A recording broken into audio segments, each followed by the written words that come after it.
조선공주로 난세에 태어나 살면서 파란만장한 일생을 보는 덕혜옹주. 덕혜옹주는 고종의 고명딸로 순종의 친왕, 영친왕의 이복 여동생인데 생모는 복령당 귀인 양씨입니다. 양씨는 본래 궁녀였다가 승은을 입어 덕혜옹주를 낳고 후궁이 되었는데 친정 오빠는 백정으로 조선에서 가장 미천한 신분이었으나 여동생 덕분에 관복을 입고 거래 출입하는 귀한 신분으로 벼락 출세를 했습니다.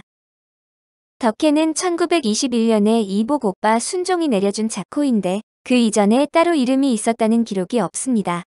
한국 측의 기록에는 그냥 아기씨, 복령당 아기, 일본 측의 기록에는 희로만 되어 있어 훗날 대한민국 호적에도 이덕혜가 성명으로 올라갔습니다. 대한제국의 마지막 황녀로 알려져 있지만 사실 덕혜옹주는 1910년 대한제국이 멸망한 이후에 태어나 엄밀히 말하면 대한제국의 황녀였던 적이 없습니다. 따라서 대한제국 또는 조선의 마지막 황녀라는 타이틀은 사실 틀린 셈으로 대한제국에는 황녀가 없었고 조선의 마지막 왕녀는 철종의 외동딸인 영희옹주였습니다. 한일 합방 후 고종에게는 이태왕, 황제 순종에게는 이왕이라는 일본식 자귀가 내려졌고 황실 업무를 총괄하던 관청 국내부는 이왕직으로 격하되었으며 정비를 뺀 모든 후궁들의 자귀는 사라졌습니다. 당시 고종은 명성황후를 잃고 후궁 엄씨에게 정을 붙이며 살고 있었는데 일제가 후궁들의 자귀를 박탈하는 바람에 엄씨는 그저 평범한 여인이 되고 말았습니다. 고종은 명성황후에 대한 의리 때문에 엄씨를 후궁으로 남겨놓고 있었는데 그것마저 지켜주지 못해 미안했지만 1911년 7월 엄씨가 장티푸스로 세상을 떠나버립니다. 상실감이 컸던 고종은 이후 궁녀들과 자주 어울렸고 여러 궁녀가 고종의 승은을 입었는데 그중 특히 고종의 사랑을 많이 받은 양씨는 가장 먼저 고종의 딸을 낳았습니다. 그 딸이 바로 덕혜옹주로 1912년 5월 25일 덕수궁 복령당에서 출생했으며 양씨에게는 복령당이란 당호가 내려졌습니다. 당시 61세의 고종은 출산 후 7일이 지난 뒤 산모를 찾는 관례를 무시하고 바로 그날 산모를 찾아갔는데 덕혜옹주의 울음소리는 시리에 빠진 고종에게 희망과 기쁨을 주는 선물이었습니다. 복령당 양씨가 고종의 후궁이므로 그 딸은 당연히 옹주였으나 일제가 후궁을 인정하지 않아 엄격히 말해 복령당 양씨는 후궁이 아니었고 덕혜옹주도 옹주가 아니었습니다. 고종의 금지옥엽 덕혜옹주.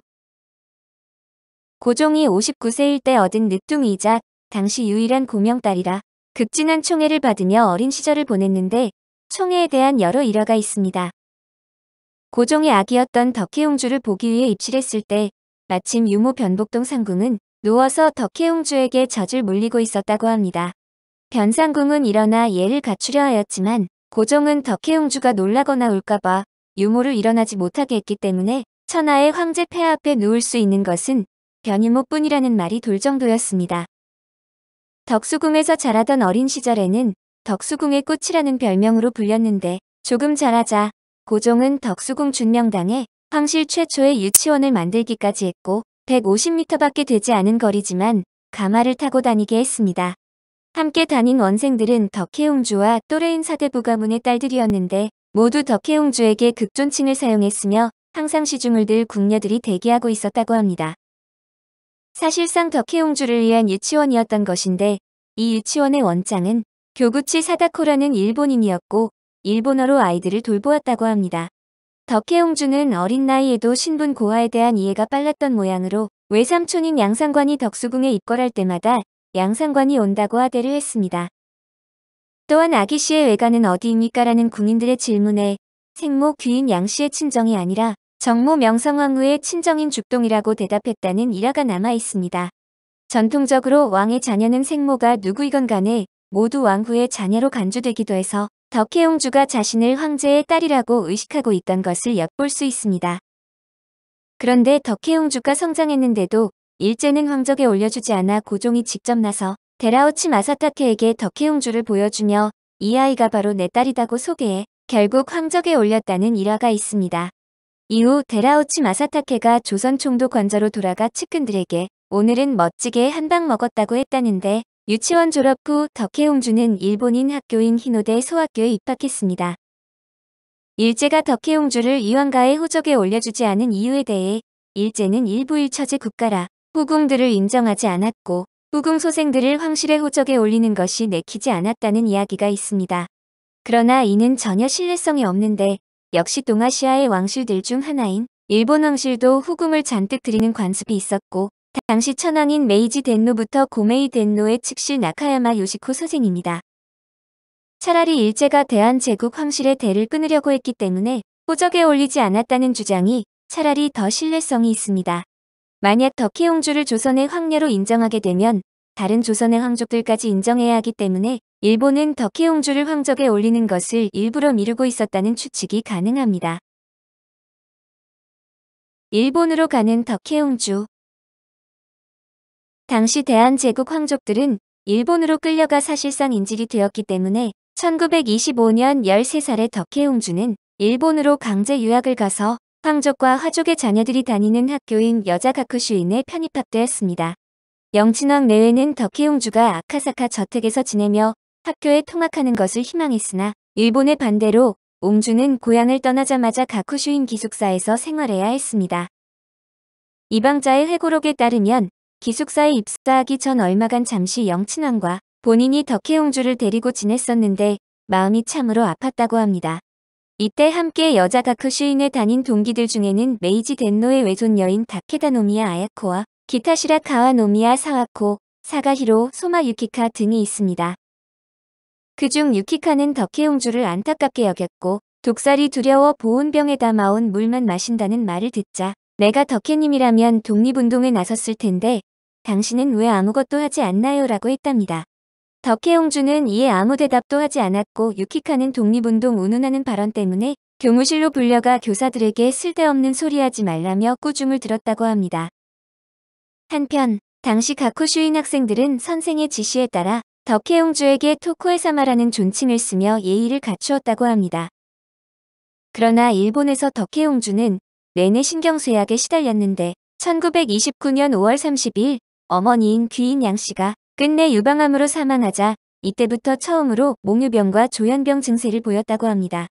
이에 대해 두 가지 추측이 있는데 황실의 호적에 올라가 생모하는 공식적으로는 남남이 되어 장례식에 복상을 하지 못한 것에 크게 상심했기 때문이라는 설이 하나입니다. 다른 하나는 이 시기 즈음에 일제가 덕혜옹주의 신랑감으로 일본 반개 황족인 야마시나노미야 후지마로 왕을 거론했으나 얼마 되지 않아 없던 일이 된 것으로 인한 충격 때문이라는 설이 있습니다.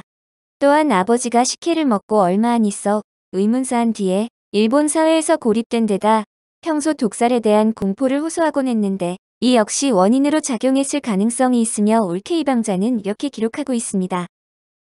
처음 내가 보았던 옹주의 모습과는 너무나 달라져 있었다. 나를 매료시켰던 발랄함과 영롱한 눈초리는 없었다. 나를 보고는 미소조차 짓지 않았다. 낯선 환경에 대한 불안한 모습이 보였다.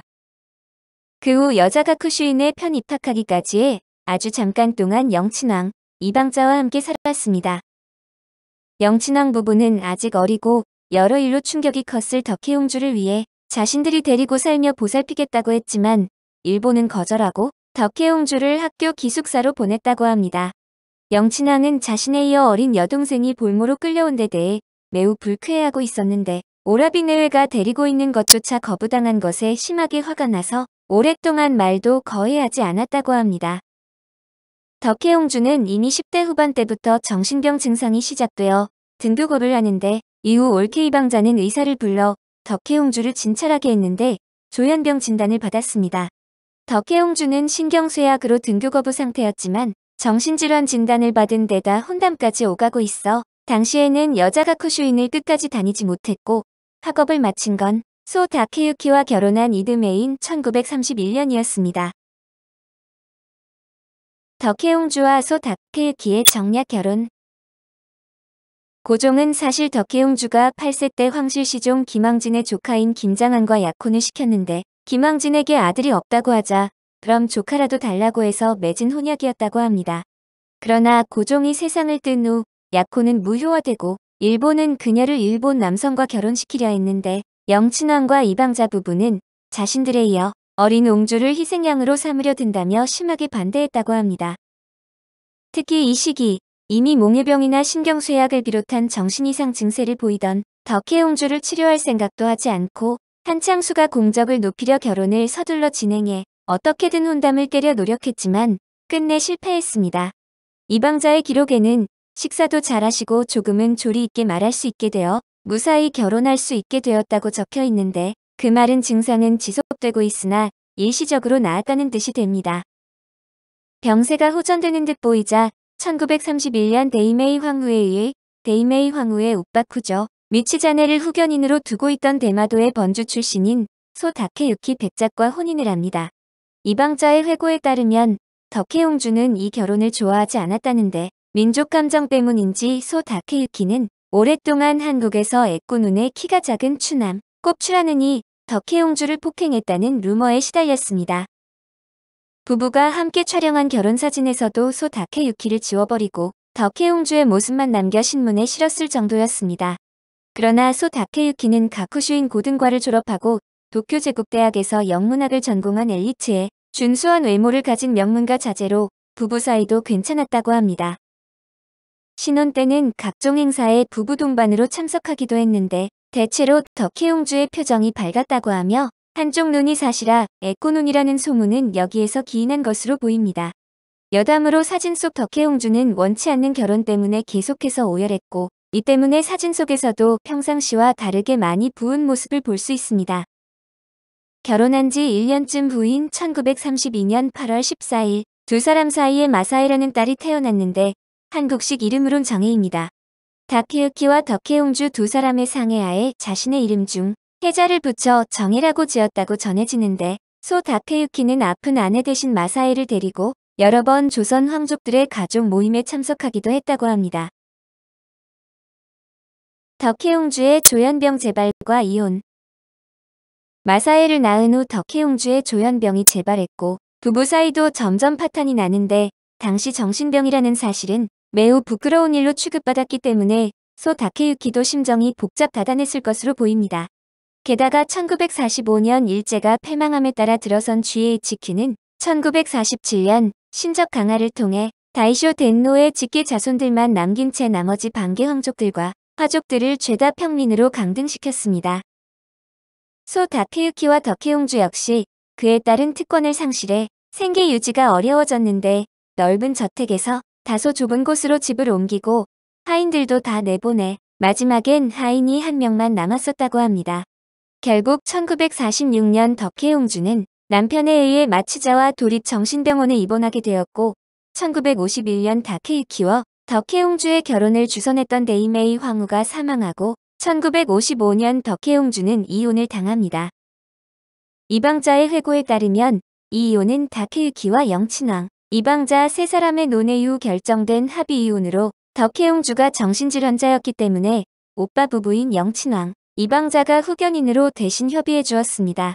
그리고 같은 해 다케유키는 가츠무라 요시에라는 일본 여성과 재혼했고 이후 장남 다치히토 차녀와키, 차남 나카마사 등 이남 일녀를 더 낳았습니다. 후일담으로 덕혜옹주가 1962년 귀국하고 10년 뒤인 1972년에 소 다케유키는 잠시 방한한 적이 있었는데 그때 옛 아내를 한번 만나게 해달라고 청했으나 주변에서 병세만 악화될 수 있다며 거절해 만나지 못했다고 합니다. 그 뒤 레이타쿠 대학 교수로 활동하다가 1985년 사망했고 대마도에 있는 선친들의 묘지에 함께 안장되었습니다. 한편 덕혜옹주의 딸 마사에는 어머니와 사이가 소원했다고 전해지는데 아버지 다케유키가 재혼할 즈음인 1955년에 한 살 위의 스즈키 노보루라는 일본인과 결혼에 분가했습니다. 노보루는 마사에와 마찬가지로 와세다 대학 영문과 출신으로 중학교 교사이자 시인이기도 했는데 결혼 후 남편의 성씨를 따른 게 아니라 남편이 마사에의 성씨를 따라 소 노보루가 되었습니다. 그런데 1956년 8월 26일 아침 갓 결혼한 새댁이었던 마사에는 유서를 남기고 실종되었는데 이때 마사에가 대한해협에 뛰어들었다는 루머도 있으나 유서에 의하면 고마가타케산에 자살하러 간다고 했습니다. 이후 마사에를 본 사람이 아무도 없다는 것은 확실한 사실인데 다케유키는 죽을 때까지 끝내 딸의 사망 신고를 하지 않아 법적으로 생존 상태에 있었습니다. 일본어 위키백과에 의하면 마사에의 실종 이후 수색대의 노력에도 그녀의 생사를 알 수 없자 부재자의 상태로 노보루와의 이혼이 성립되었다고 합니다. 이후 전 남편이 된 노보루가 2007년 4월 발표한 시집에 의하면 그녀의 시신은 실종 후 50년 가까이 경과한 시점에서야 발견되었고 유품임 수첩으로 신원을 특정해 사망 사실이 확실해진 것으로 보입니다. 정신병원에 입원했다 한국으로 돌아오는 덕혜옹주. 덕혜옹주의 입원비는 이혼 전까지는 다케유키, 이혼 후에는 영친왕이 냈는데 당시 돈으로 월 1만 엔에 달하는 거액의 병원비를 다달이 지불했다고 합니다. 당시 대졸 초임 평균 연봉이 약 6,500엔 정도 했으니 당시로서도 상당히 큰 금액임을 알 수 있는데 현재 시가로 계산해보면 약 30만 엔가량에 해당하는 금액이라고 합니다. 그야말로 거금을 대납한 것이었는데 당시는 영친왕도 다케유키도 재산을 크게 잃은 상태였습니다. 신적 강화로 직위를 잃고 이승만 정권의 황실 재산 강제 국유화 등으로 대부분의 재산을 몰수당한 시점이라 영친왕은 원래 살았던 이황과 저택마저 헐값으로 내놔야 했습니다.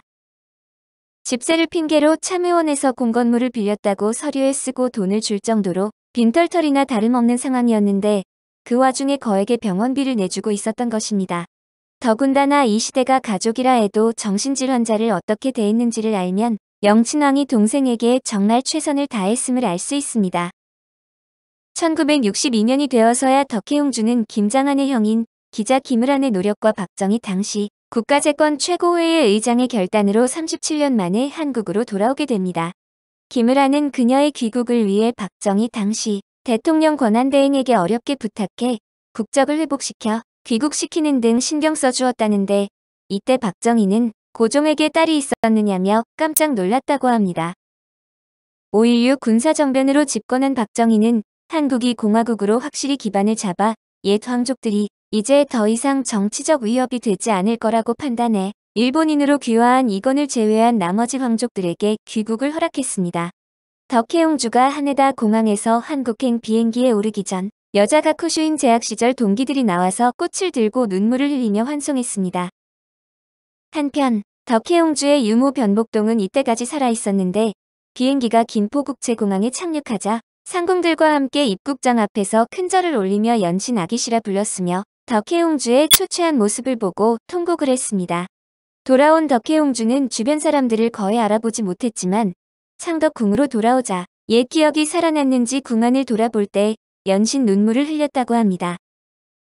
덕혜옹주는 이후 죽을 때까지 간간히 잠깐 동안 정신을 차릴 뿐 끝내 정상인으로 돌아오지는 못했으며 덕혜옹주의 간병 및 간호는 유모이던 변복동과 올케이방자의 몫이 되었습니다.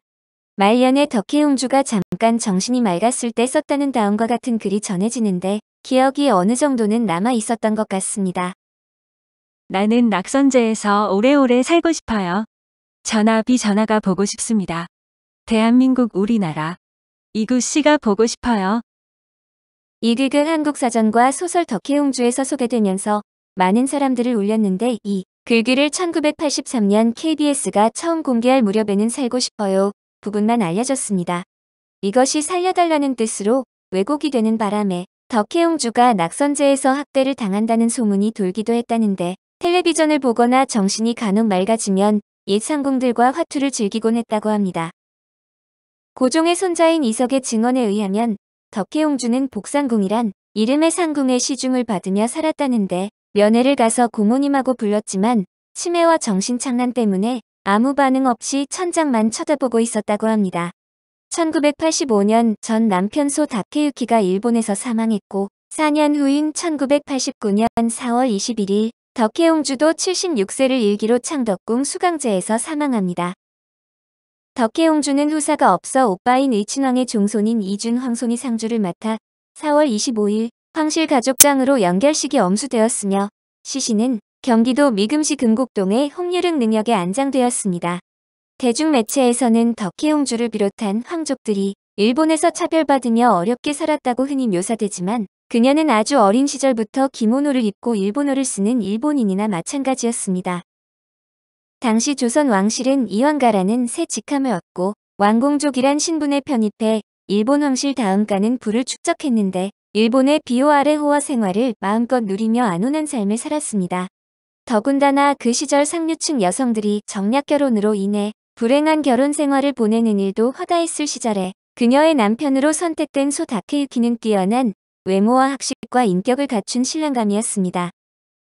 어떻게 보면 정략 결혼의 명확한 피해자인 새언니 이방자는 첫 아들과 남편을 먼저 떠나보내고 온갖 고생을 했지만 해방 후 한국으로 와서 남편의 유지를 받아들여 자선활동을 하는 등 왕자비로서 책임을 다했습니다.